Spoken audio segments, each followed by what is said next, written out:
Victor Wembanyama, Victor Wembanyama, Victor Wembanyama. Disappointing, to say the least. I am disappointed with Victor Wembanyama's last performance and even two other performances in the OKC series. Now, just for clarity, I picked OKC to win in 7 games. I think they're a little bit deeper, and I think their championship pedigree and experience will get them there. However, I would rather the Spurs win. I would rather my pick be wrong. However, Victor Wembanyama is constantly letting OKC off the hook. And I think in at least 2 of the games that the Spurs lost, they had a good chance to win if Wemby would have been more aggressive from the beginning of the game, exerting his dominance. You see, Wemby talks all that brand, that banter that we've heard from players past especially, but I've noticed that he doesn't always bring it. He brings it sometimes, but he doesn't always bring that aggressiveness. And I have to remember still, he's still a young player. Regardless, the fact that he speaks that, he talks that shit, tells me that he knows what he has to do. And he's not doing it, at least consistently. It's the playoffs. You can't lose more than 3 games. Which means you have to bring it every single night, because just bringing it every single night doesn't necessarily guarantee you win, because there's a whole lot of other factors that have to go right, and every game is different. So you have to make sure that you do your job and leave it all out on the floor to give your team the best ability to win on behalf of your performance. What I saw from Wemby in Game 5 was despicable. I don't understand how he doesn't come out in the game and just put his stamp on it. And a part of me feels like when he sees maybe another player like Champagnie had it going early in Game 5, he probably is like, well, let me let Champagnie cook. No! Wemby, the best opportunity the Spurs have is for you to be aggressive, you to cause that chaos you cause offensively and defensively, and have everybody else feed off your energy and feed off the chaos that you create, because guarantee the opposition will react, more importantly, overreact to what Wemby's doing, which is going to make things a whole lot easier for everybody else. But Wemby has to eat first. Wemby has to set the tone first. Wemby needs to let OKC know that you have to deal with me early on and adjust your game on what I'm doing and how I'm killing you and how I'm getting my teammates involved and how I'm drawing the attention, how I keep the defense shifting. That's the best chance the Spurs are gonna have. If you look at the games that San Antonio won so far, 2 games, Game 1 and Game 4, that was Wemby's approach. And it worked wonders for the Spurs. But when he didn't come out aggressive, they lost every time. And then I've noticed he do this thing sometimes where in the 4th quarter, the game's still within 10 or 15 points, Spurs are down, something like that. 5 to 15 points, 5 to 12 points, whatever. Then Wemby wants to start dialing it up with like 7 minutes into the game. Well, it's a little bit too much too late, because OKC is too good of a team just to lie down, roll over, and die. One of the things Wemby said was in a previous game, in the post game, he's like, man, basically what sucks is that, we make a little run and we get within 4 or 5 points, and then, they answer it and they push it back to 10, push it back to 11, push it back to 12. Well, if you didn't wait so goddamn long, you wouldn't have to worry about that. Now, I'm not even going to talk about Wemby's defense in this video, because we all know Wemby is super elite defensively, and he's going to bring that every single game. So I'm not even going to talk about that. That's a known factor. It's not that I'm forgetting about it. It's not that I'm underestimating it. It's not that I'm glossing over it. It's consistent. It's there. It's great. And I'm not talking about that.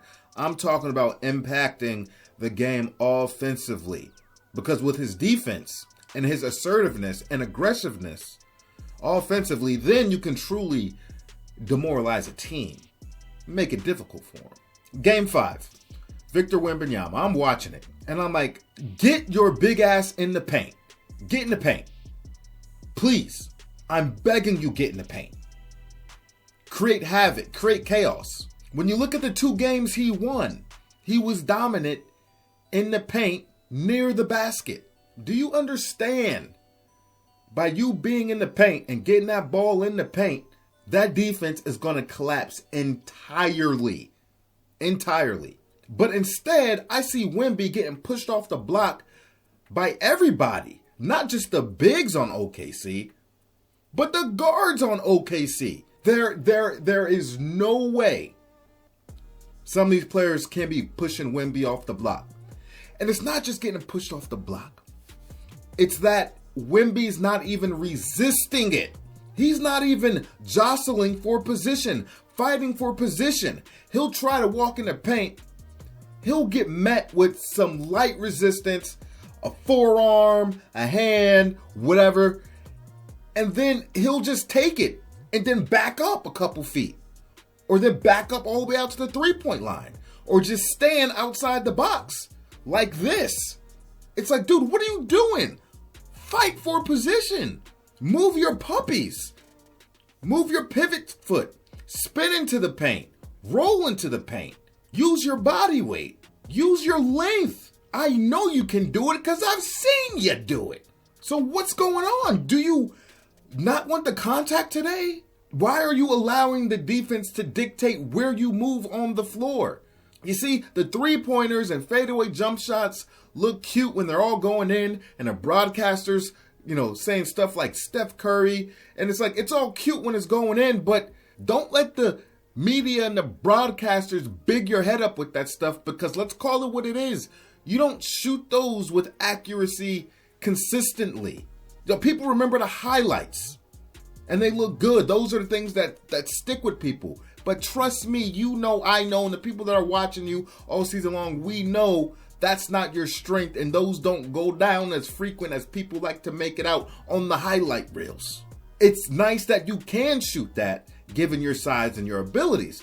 It's a wonderful tool to have when you need it, but it shouldn't be your bread and butter, and you shouldn't rely on that, especially if you ain't cooking, especially if they're not going in.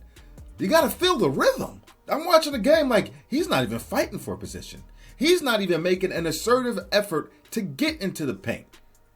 He's letting OKC dictate everything he's doing.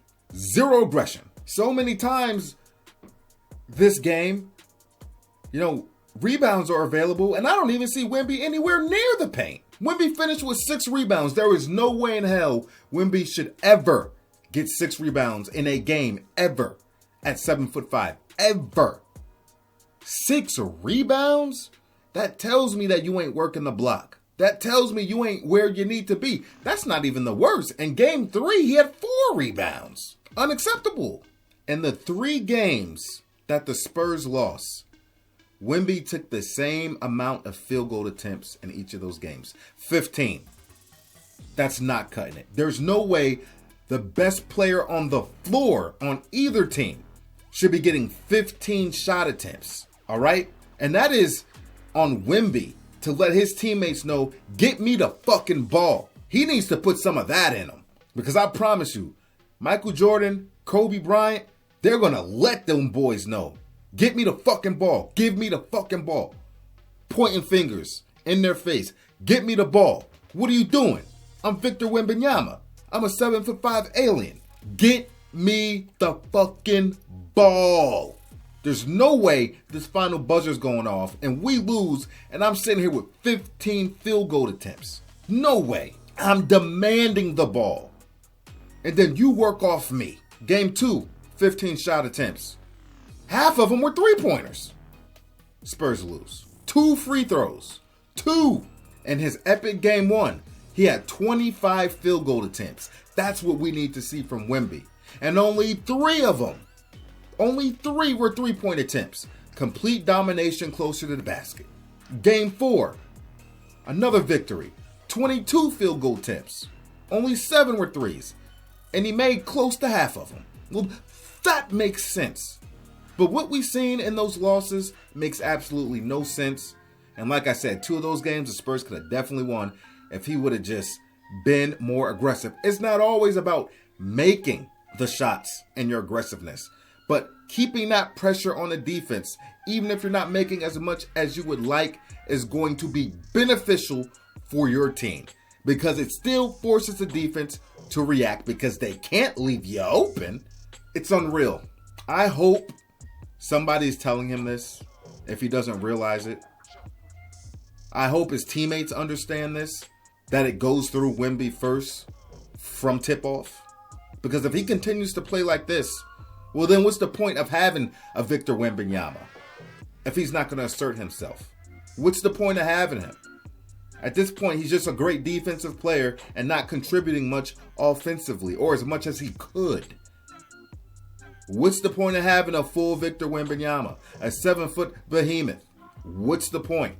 You are doing OKC favors by allowing them to dictate where you are and keeping you off the block and putting you in the perimeter. They don't give a damn if you're even hitting them. They're going to say, keep shooting them threes. We'll take our chances. We just don't want you in the paint. And I know he's capable because we've seen it. We've seen it, especially this season. These are the same things I've been saying about Wemby since he came in the league. And this season, things were finally coming along, and I'm happy to see it. I like Wemby. That's why I'm passionate about what I'm talking about right now. I want him to succeed. Anyway, folks, that's all I got to say about it. This video has gone on way too long. I apologize, but I had to speak my mind. Sound off in the comment section, and I'll catch you on the next one. We out, baby.